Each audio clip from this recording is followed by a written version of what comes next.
if you were a fan of 80s music, you'll recognize that little ditty.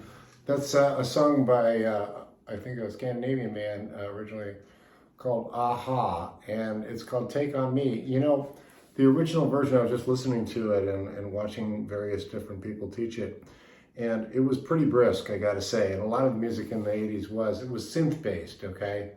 But I've since dissected this song, and I've come up with a bit of a acoustic rendition. I hope you enjoy it.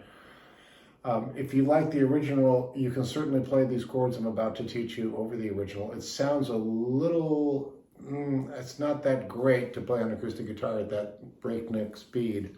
But I really, honestly, I like the song. I love the melodies, and I love the chords.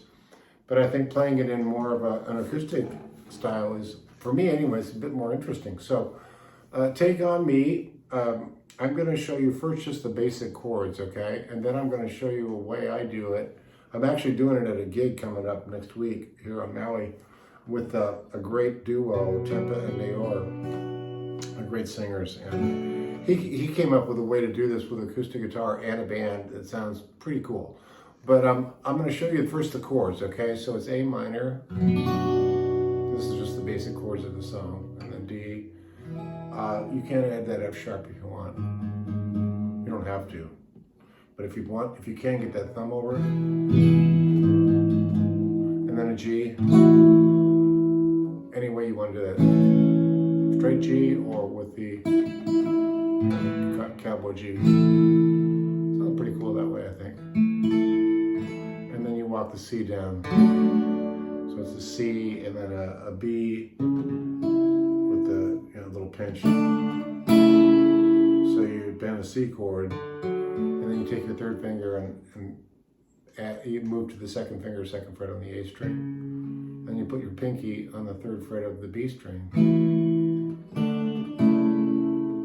If you want to, you can pinch it with the G string. So in slow motion it would be A minor, D, and then G. And then you walk that C down.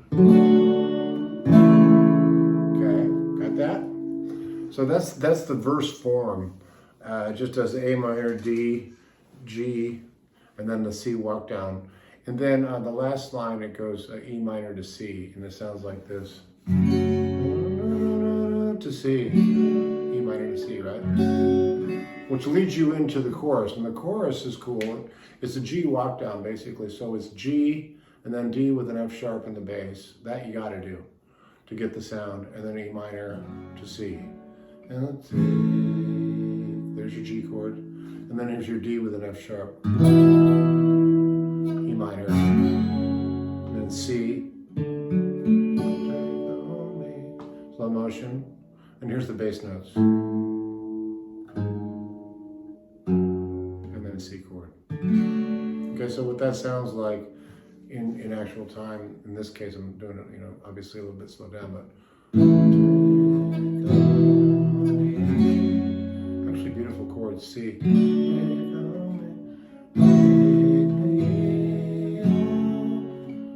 then on the record it does a halftime. Kind of a halftime feel. And then it goes and then to C to D. That's pretty much the meat of the song right there. It goes back to the verse. I'm going to show you the actual line that they play, but I'm also going to show you a way to do this where you can incorporate basically the core of the melody, and you can do it in a kind of a finger picking way. And again, I like this type of song. Not every song lends itself to this, but this one, it does, I think. There's also another song by Howard Jones called No One's to Blame that I'm gonna dissect for you, because I think if you're an acoustic player, which I assume you are if you're checking this out, that one also lends itself. And I don't know that I've heard a lot of people cover that. Howard Jones was a great artist though from that period. So back to this. So now I've done the verse changes. G,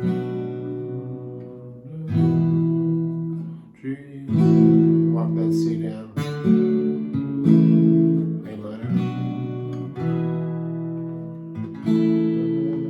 C down. down. If you want to, you can pick up that on the walk down. And then here's where it goes to the E minor to C. And that sets up the chorus that I just showed you. Okay? And then there is a bridge to it. You know, we're not doing the bridge in the version we're doing with this band I'm covering on Friday. But if you want to know, it's just a B minor. Then it goes to an F and does a bunch of arpeggios on the synth.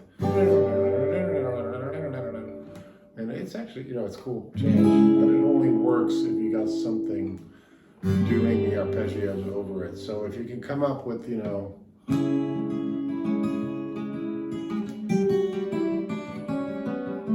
whatever, and then it goes from an A minor to a D. And then on the record, it goes to this line, which I'm about to show you. Now, the way they do it is more of a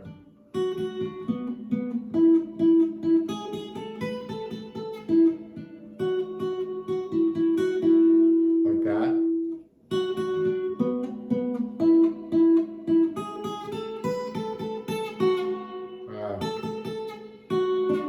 What was it? It's kind of, I get that mixed up.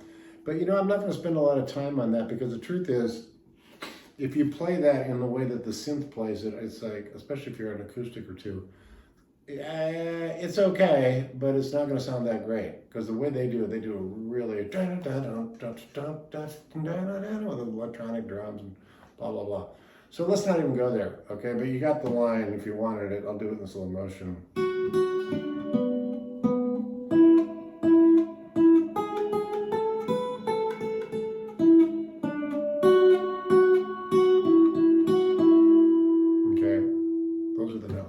But I figured out a way to do it, and this is the way we're doing it in this band that I'm playing in. I just I play the chords, and if you want to play the melody, you can find it.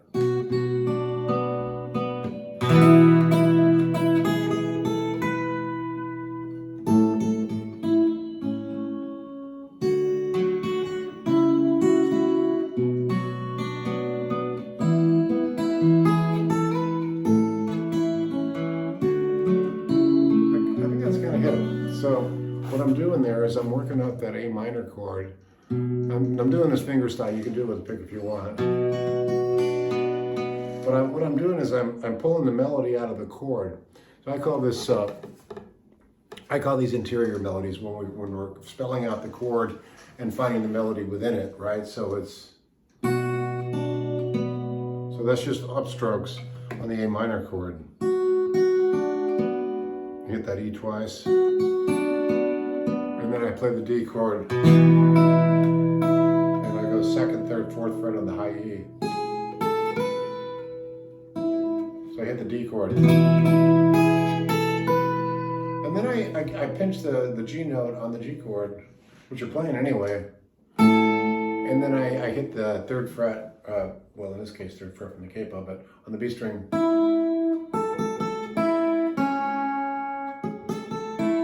So what I like about that is I can actually play it in the context of the chord. And then walk that C down. Now that's a little tricky, okay? I'm hitting the C, and then my pinky's getting the third fret of the B string. We'll see. So I'm pinching the A string and the B string. First I'm picking up that high E. So let me put this in context, it's a little tricky. And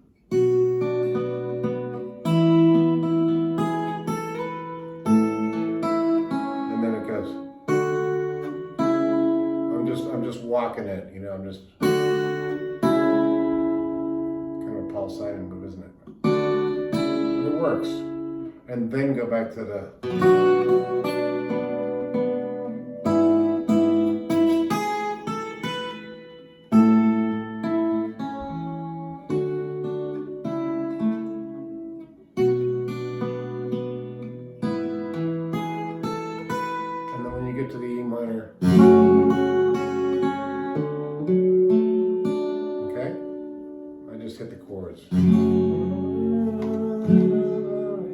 So I'm assuming that you're singing it here. If you're not singing it, sorry about that, let me get this angle right.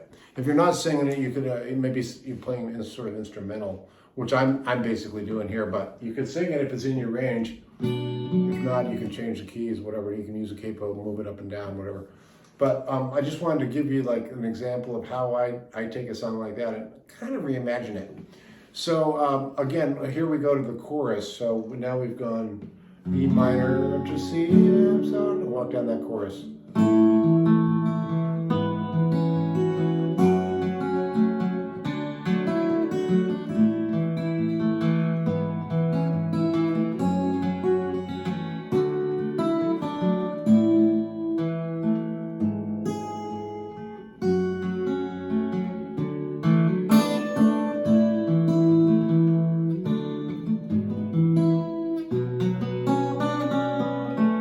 So that sounds a little complicated, so I'm going to make it really simple for you.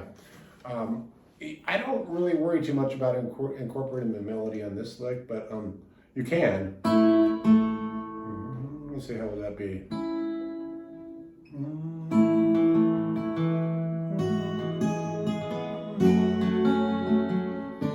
Better off singing that.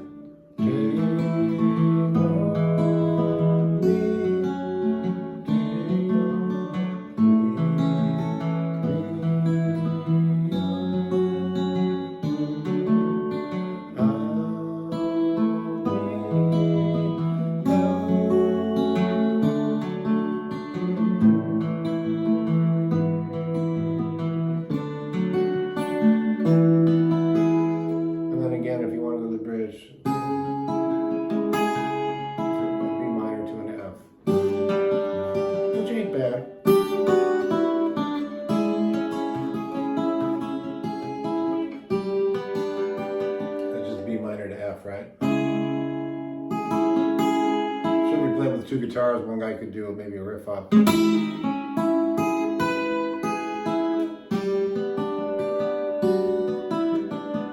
and forth.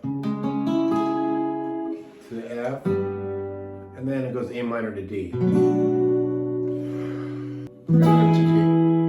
Okay?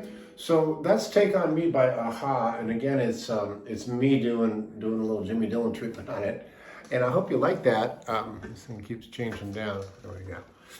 I'm going to play it through now and see if you can grok what I'm doing. I'm doing it fairly slowly right now. You can do whatever tempo you want, but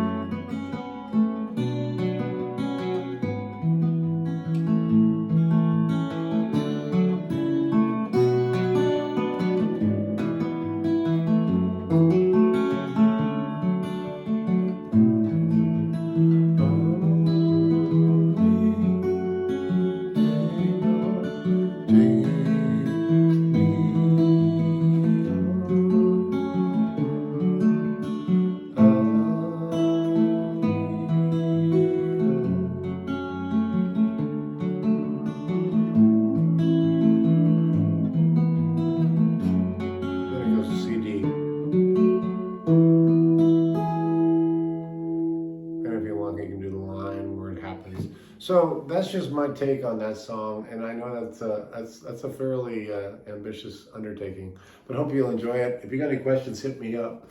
If not, you can just play the simple chorus like I laid out. So if you're just singing it, just strum it if you want.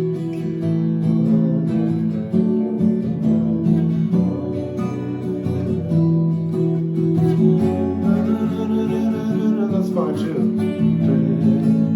If you just want to strum it, yeah, that's cool too.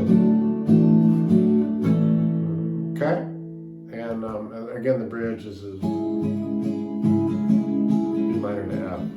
Does that twice, right?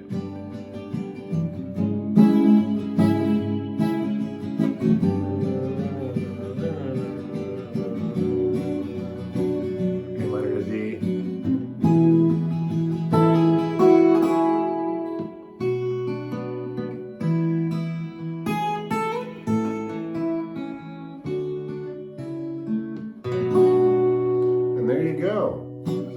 80s song that I think is actually really well written.